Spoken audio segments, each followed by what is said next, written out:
last 20 years, I've worked with hundreds of organisations to improve their business and operational quality, mostly through improving their IT services, help desks and service desks. In this series, we follow that process as I look at a chosen company and their service desk delivery as the Service Desk Inspector.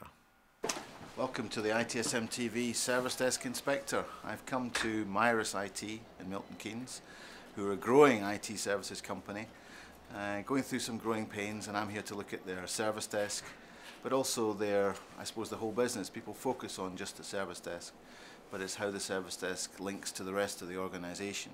So I'll be looking at the service desk and the whole business. So let's go and meet some of the people in Mirus and see what kind of issues and problems they have and how we can help them.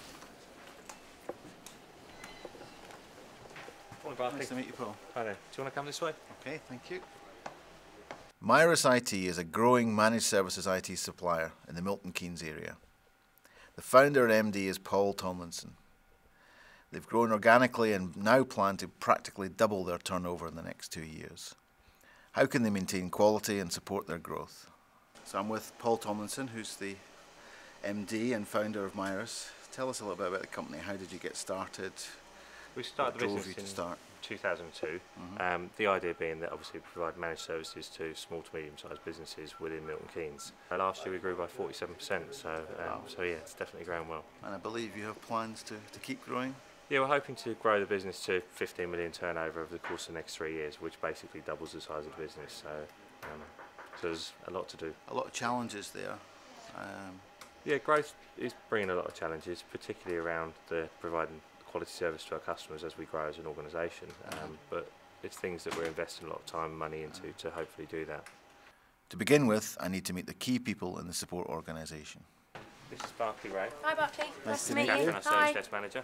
This is Chris Burgess, he's our technical service desk manager. Nice to meet you, Chris. Nice to meet you. And you look after what? The technical side of it. So I vet tickets to see if we need to take them to a visit level or if we need to take them back onto the service desk, or if there's any more information that needs to be found on them or anything like that. So you've got the sort of engineering team. Yeah. Catherine's got the service desk and support. Yeah. Okay. And you do talk to each other, sitting next to each other. Yeah, we try. Yeah. They wouldn't let us put up a barrier. So. Yeah. Okay. All right. Okay. Well, we'll talk more in detail. Okay. As we go. Nice to meet you both. Thank you. So this is the service and support operational area. This service desk is split into 3 teams: frontline people, coordinators, and also then they have an analyst role, who's somebody who's on the front line but is able to resolve some faults and issues, answer questions, etc. And then they also have engineers, field engineers, who go out into the team. When you come into a service desk, you're usually looking for a mixture of organisation, calm and activity. If it's too quiet, there's no buzz, it's not really, it doesn't feel like right in terms of how things are done. You need to have a bit of noise, you need to have a bit of activity. For the review process, it's important that I meet all the key people for some in-depth discussions about the company, how they work, and what they think and feel about their job. It's a mixture of fact-finding, building a relationship, and also getting a good perspective on what the real issues and priorities are. I've been brought in to help Paul run the day-to-day business so he can take a step back and be a lot more strategic with the way he runs the business. One of the first things I've changed since I've come on board is I've actually brought in someone to work alongside Catherine, who's the service desk manager. One of the issues I identified early on was the sheer workload she had and the number of people reporting into her. How many people did she have? She had about 44, 45 people reporting into her. With every new team you put in, you're always going to get through a bit of the storming as they get used to each other, and they're going through that stage, getting used to working with each other. Paul is very, very focused around the service delivery and service addiction, which is one of our sort of logos for the business. So to try and get him to take that step back is it's almost like jumping out of a plane. He knows it's safe, but to actually do it, it's a whole other matter. The structure of the service desk is that we have 3 teams. Each customer that we have is within one of those teams, red, blue or gold. And we have a service desk coordinator within each of those teams that's the first point of contact for the customer. They take the calls, they log all the details and pass it on to the technical team to deal with.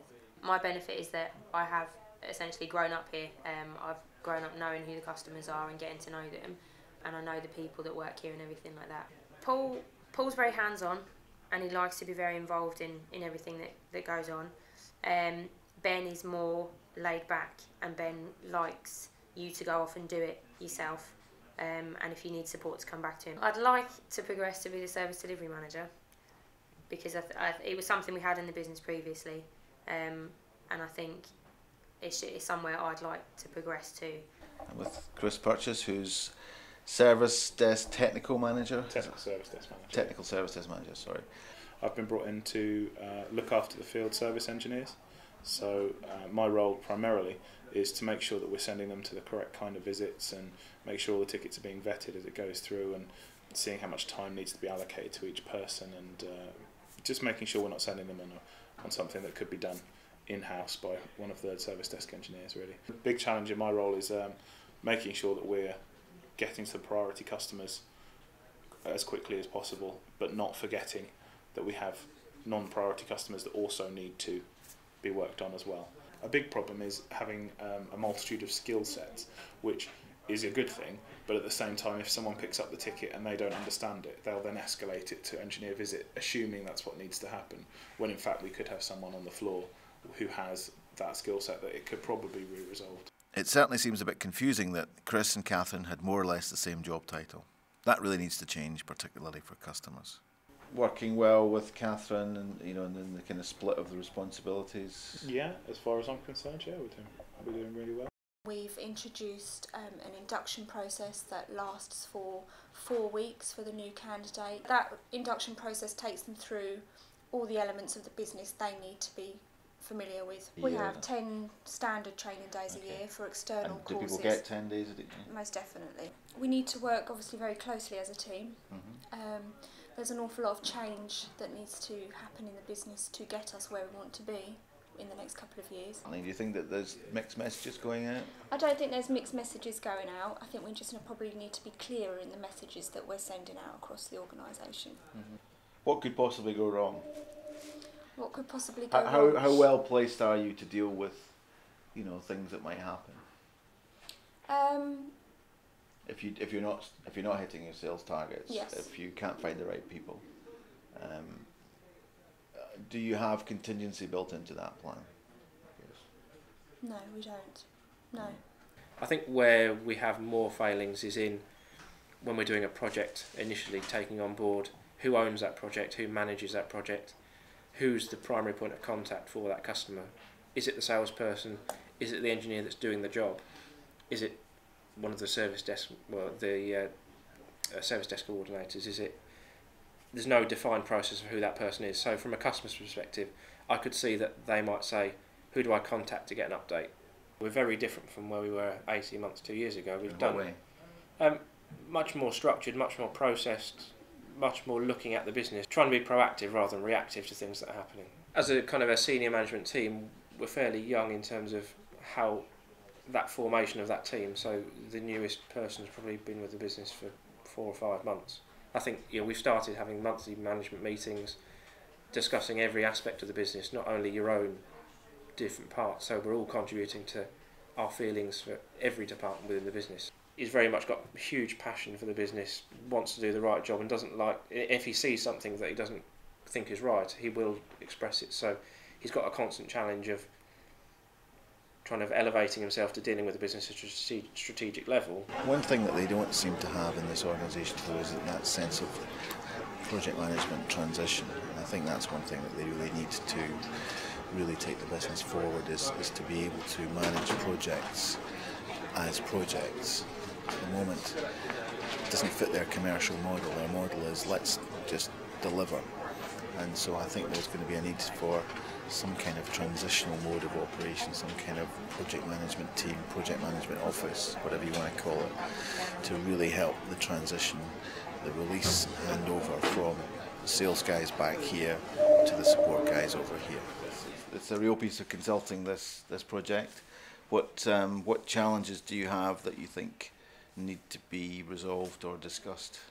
I think the big problem we've got is we've spoken about the growth and obviously considerable growth we've seen in the business, and what we feel is that the service levels that we provide to our customers slip sometimes through that growth, And whilst we're completely committed to making sure that we provide the best level of service, I don't think we always do that. We have issues around project management, so we're not the best people at sort of seeing a project through to the end. We certainly do get there, there's no issue there, but it's not the smoothest process. And I'm putting in place a management team now to take over the management of that business and allow me to free up my time. I feel reasonably comfortable that they'll be able to run the business for me. I still think there's a period of handover, although they keep telling me that they can run it from as we are now, so I think I'd like to believe they need a little bit more support from me.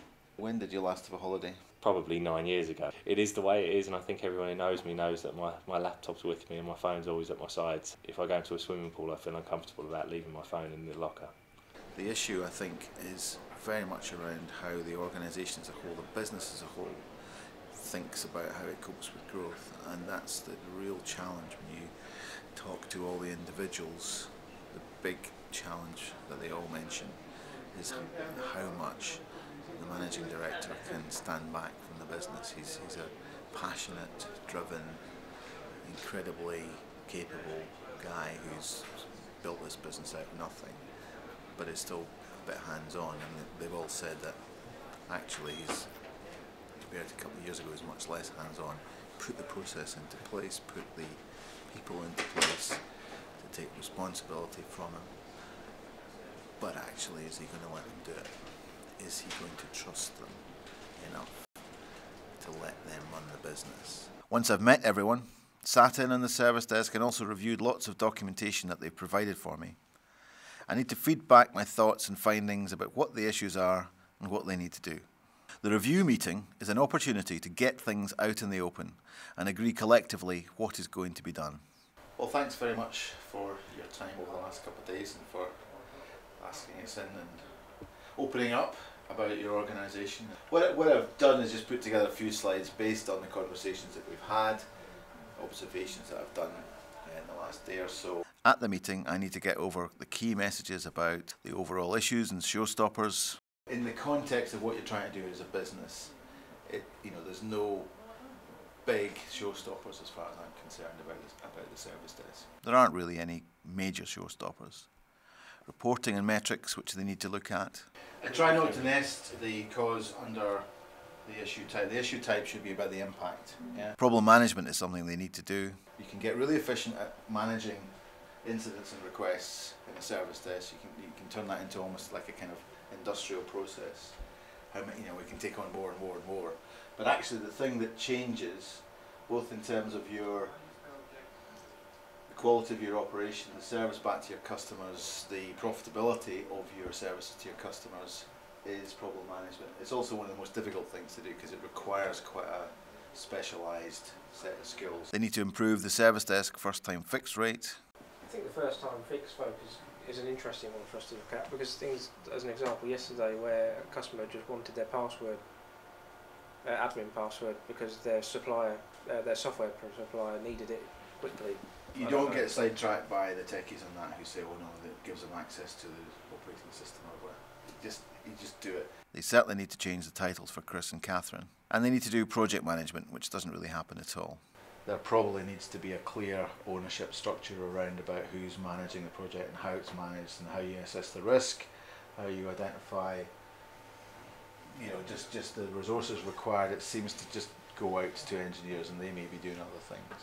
They'll also benefit from implementing a service delivery manager, ideally in-house in future, but with an interim to set it up. Service delivery manager role would probably, would have transition, service desk and engineers.